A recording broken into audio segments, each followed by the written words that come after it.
Hey everybody, so today we are here testing lawn doors, going through the preventative maintenance of it. I'm here with Reo, who's our fire door expert. Hey guys. We got Drew holding the camera, say hey. Hello. All right, I had to pull in the whole crew here because I'm not knowledgeable about this stuff as these guys are. So, but one thing we learned, we were actually going through our preventative maintenance drawings and things like that, the maintenance manual for this door, and realized there's actually a quarterly preventative maintenance that we're supposed to be doing on it. So we wanted to go ahead and get this information out there, show everybody the things we're supposed to be doing on a quarterly basis.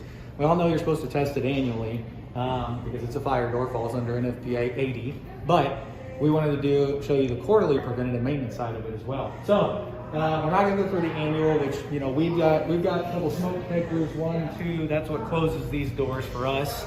It's in an atrium for us, so that's why we have to have them separate those spaces. Let's jump over here.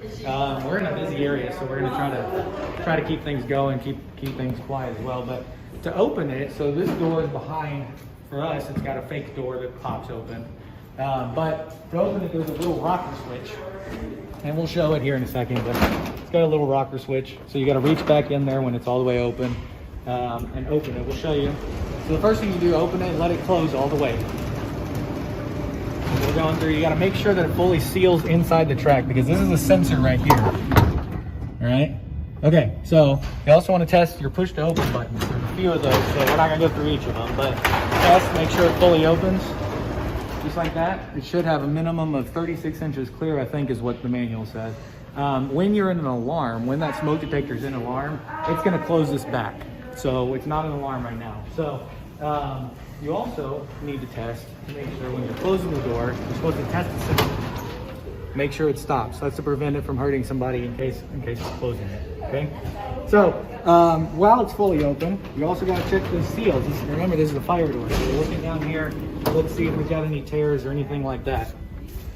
All right. Let's let Reo out. Let Reo out of his cage.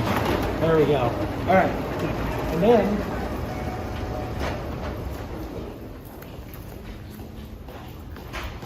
we got another one. We got this one already pulled out. So back here, you're going to see all of the components and everything. Part of what you got to do is you got to get a ladder.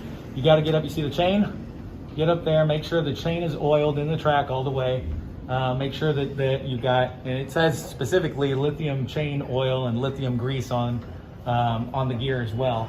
And again, you can see here we've got our fire alarm relay, I think how it actually closes in the event of alarm. And we've got a battery down here. So batteries, you know, this actually isn't addressed in the manual, so we're looking for it, but we're going to test it quarterly. We're going to do the same thing. So making sure all of these components are good, that it's clear, the frame is clear, everything is greased.